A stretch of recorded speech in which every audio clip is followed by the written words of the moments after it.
Hello, and welcome to Slate Money Travel, where we dive into the weird and wonderful financial and other aspects of going around the country and the world.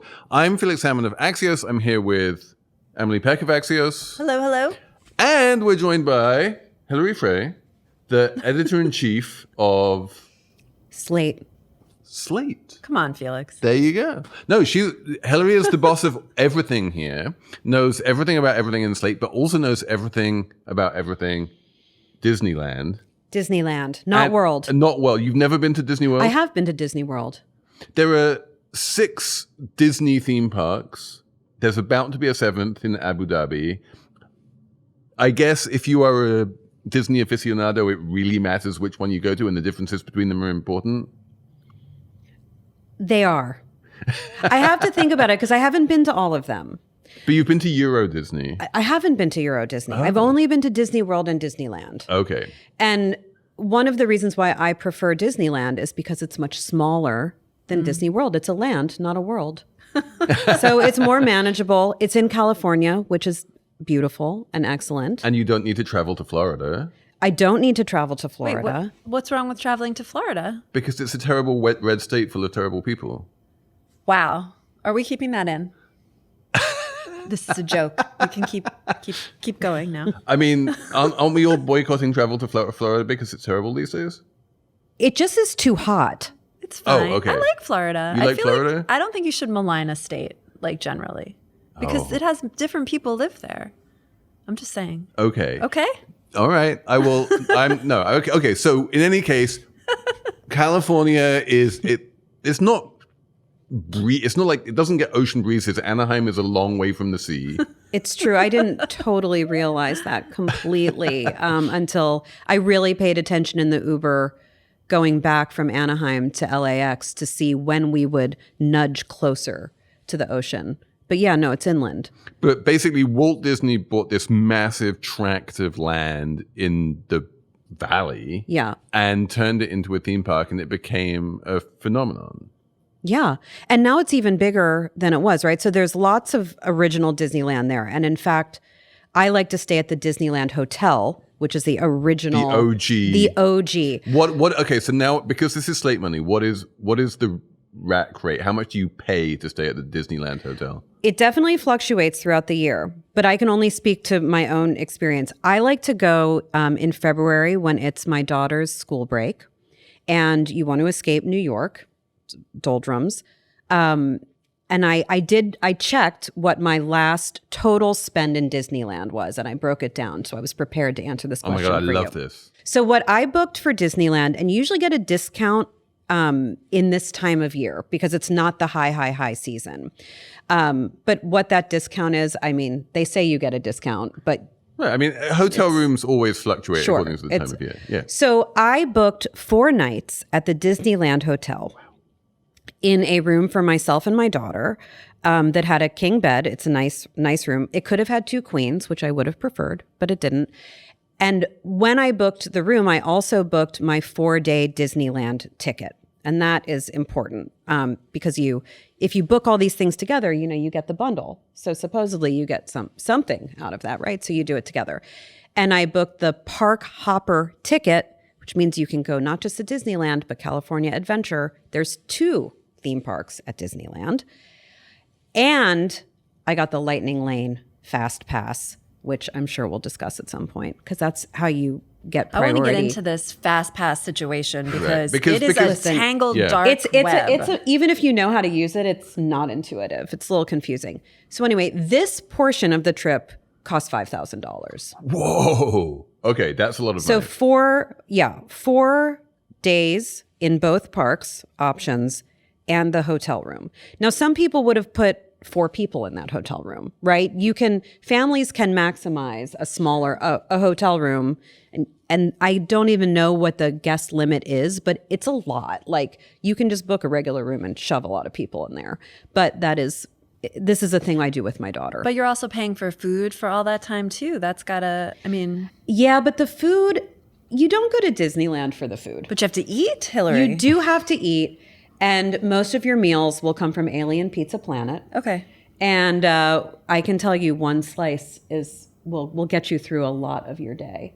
And also, no, you gotta believe me. I'm not saying it's cheap. Like a lunch is like $30 for two people when you get the drink and you get the slices and you get the whatever. In the we live context in of New a York. $5,000 trip, like the $30 lunch really is cheap. Yeah, that's interesting. Yeah. That's interesting. But I think, one of the things you can also do is use this Disneyland app and like book restaurants. There are restaurants to eat at in Disneyland.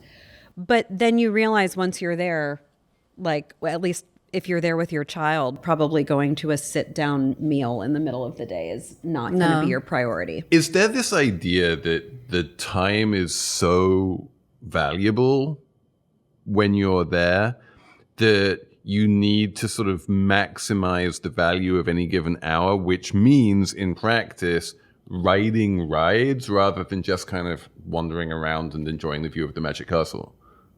Well, you can enjoy the view of the Magic Castle for a few minutes and then move on. It's like, I don't know how long you want to stand there and gaze. I think of it differently, which is to once you figure out how to use the app and this lightning lane fast pass whole situation, which I can explain basically very simply, in the app, you can book a window for a ride you want to go on, right? So we're like Matterhorn bobsleds. Number one, you go into the park, you look at the app, there's a window, it says, maybe you're there at 10 a.m., but it's like you can't book it till 2. But you book it. So you can go to Matterhorn bobsled in the fast lane at 2 o'clock. You have that to look forward to. So then you got to decide, okay, what line am I going to go stand in to kill the time, to ride a different ride, right? So, and you get better at this the more time you spend in the park because you also develop an intuitive sense of how long lines are for different rides. Is this all part of I'll like pause. Is this like an optimization mechanism that you're trying to optimize for? I really want to do the Matterhorn bobsled. I want to get as many other rides in as possible. Yes. I have 4 days. I have a plan. I want to spend at least one day at California Adventure. Well, you were right about everything until the end. Oh. Only because the one thing about Disneyland that's very different than Disney World. So Disney World has Epcot. It has Animal Kingdom. I haven't been to either one. I've been to Disneyland, to Magic Kingdom in Disney World, and one of the water parks. We went when my daughter was almost 5. And it's much bigger. There are many more options and you really do have to commit a day here or a day there. At Disneyland, you can just go back and forth. So like we love this one roller coaster at California Adventure, the Incredicoaster. The Incredicoaster? Yes, it has I don't remember what the original name was, but it's named for The Incredibles, the Pixar movie. So California Adventure has a lot of Pixar themed rides. Okay, this is I need to stop you very briefly and just ask you, has Disney film IP just completely eaten Disneyland at this point? Is it all like movies tie-ins? Oh, yeah. Yeah. 100%, But it didn't yes. used to be, right? I don't think there were as many movies to build off of. I mean, and there's still no Aristocats like themed anything, much to my sadness, right? But no, even like the Small World part of Disneyland still has Dumbo, and we went in the Alice in Wonderland ride, which actually is like terrifing. But that makes even sense. though it's like Alice for small had a children, rough I know ride. it's very scary. I mean, if you think about things it. glow in the dark, but you are constantly trying to optimize. But part of that optimization is also figuring out what, like, if you want to go on something at night, how do you plan so that you can make sure you use your lightning lane pass for the ride you want to ride at night? So explain why it's important to book the evening rides in particular. Well, so you may want to go on a ride that has a beautiful view at night, like the Incredicoaster, which actually like is... Yeah, I know. I like to talk about the Incredicoaster. It's just really cool. Like, and there's a world of color light display at night in California Adventure, and you get kind of the vibes and whatever. But the one we really like to do at night is the Indiana Jones ride, which is an indoor ride. But the line, which is very long, is awesome at night because it's got, you're in this Indiana Jones environment, and it's like a little jungly, and there's like torches, and there's just kind of like a party vibe in the line. So that's the reason not to try and book that in your lightning pass, right? Because there's value to being in the line. Yeah, but even if you are in the lightning lane, it's not like you walk up and get on the ride. It's just that the line is shorter. So it's more like a 20 to 30 minute line, depending on where you're going. Sometimes it's much shorter, but it's not like you walk right to the front. But like, no, I feel like this is a bit like you're going to a gig and there's a VIP room, and the VIP room is fun, but also like the best place to be is just in front of the stage anyway. I think that's right. I mean, there are definitely times where you're maybe you're getting to the end of the day, and this happens, right? You can't optimize everything. And by the end of the day, everybody's kind of falling apart, including you. All right. Tell me about the repetition here, because I feel like this is a key underappreciated part. It's not like you're ticking things off a list. It's that you're not only going back to the park time and time again because it has that kind of familiarity and you know how to do it, but even within one 4-day trip, you're like, I want to do the same ride multiple times. Yeah. Yeah. Well, everybody has their favorites. I'm sure it's different. It's definitely different if you're with a small child or an adult group. I'm sure everybody has a different way that they think about this. But for my daughter and I, we have our favorites. We never get tired of them.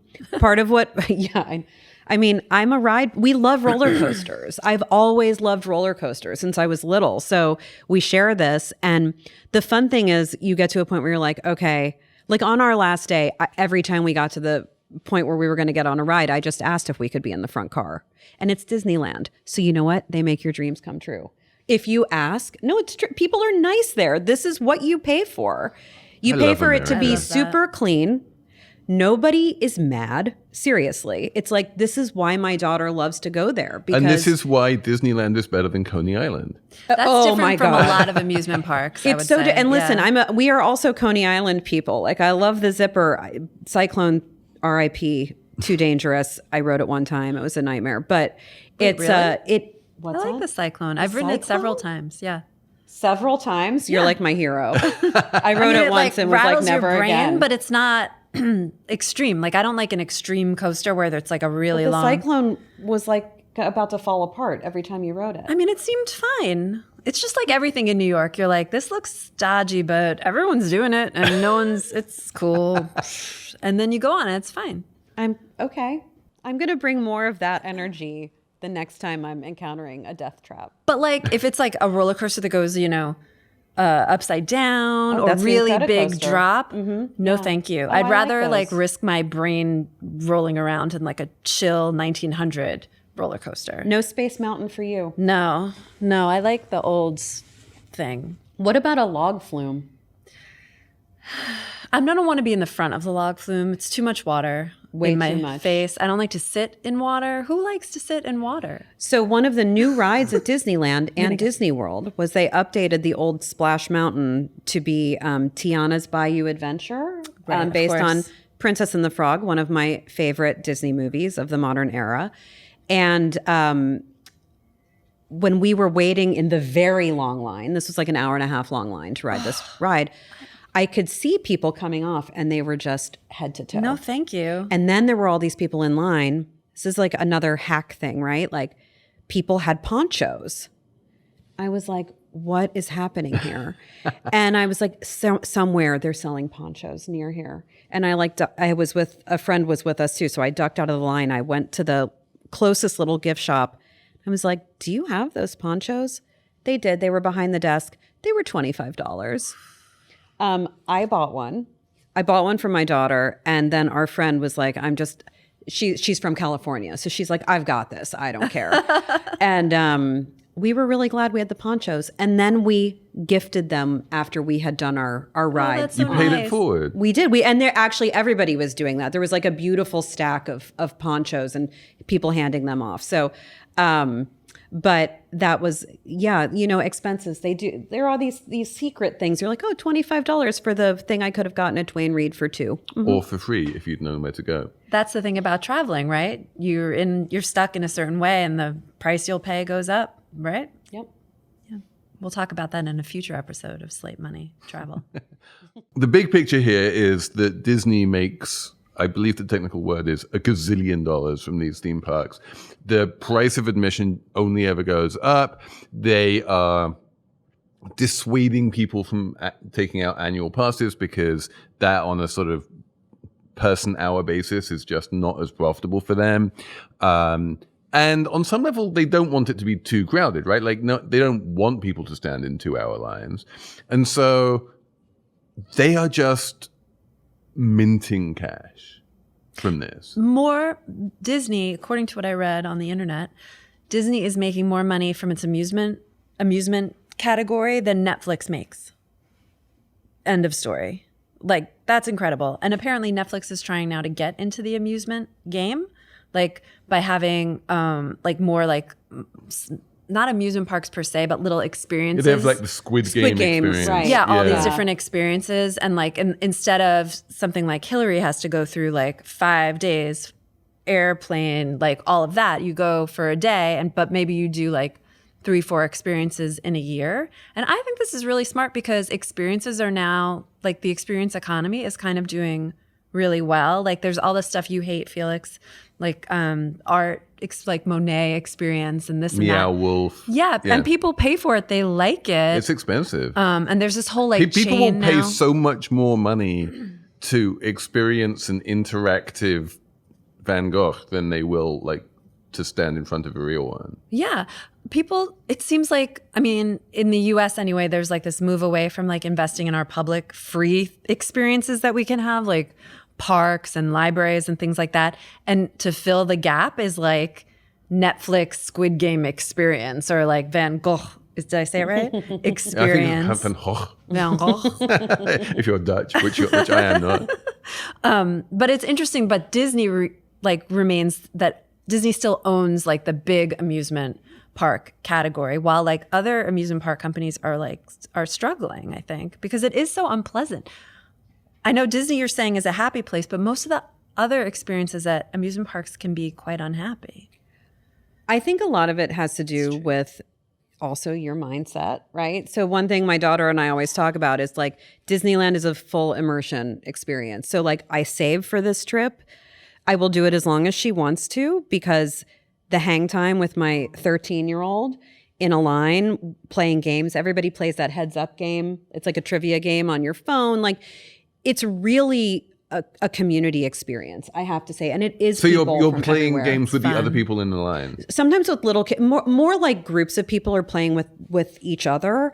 But like That's little nice. kids, like I was playing a Disney themed one with my daughter, and the little kid next to me just started playing with us, which is it's Disneyland. So you're like, okay, this is cute. Not like being in a line in New York where you're like, why are you talking to me? Yeah. Why are you touching me? You know, last night when I went to the theater, somebody kept pushing me. And I was like, what is this? It was Ralph Fiennes. I wanted to tell you guys that earlier. But I was just like, ugh. And then I was with my ex-husband and he was like, that was Ralph Fiennes pushing you. So it was okay. So it was okay to be pushed? Well, no, I mean, I didn't know not till he okay. was long past. He was trying, he was trying to get to his seat. It was okay. But I don't know. I think you embrace all of this. And I've been to a number of amusement parks too. I went to Harry Potter Land at Universal in LA.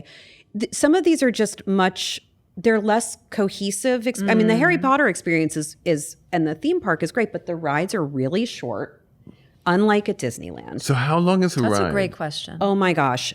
So, well, there's a really interactive ride at Harry Potter that's a couple minutes long.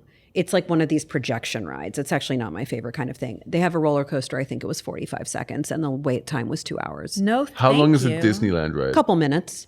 You don't really want to be on a roller coaster that much longer than a few minutes. No. But, then they have this like Star Wars interactive experience, which actually we had to be dismissed from early because they interrogate you. Like you're part of the resistance and you get interrogated by stormtroopers. And I was triggered because I find stormtroopers so scary from my childhood. And my daughter's just like, I'm not into Star Wars. So they had to escort us out of we asked and they snuck us out. The stormtroopers escorted you out? I asked a stormtrooper for help and then they got me to the Disney person. Because at Disneyland, you don't have to stay if you don't want to be there. They will help move you on to your next destination.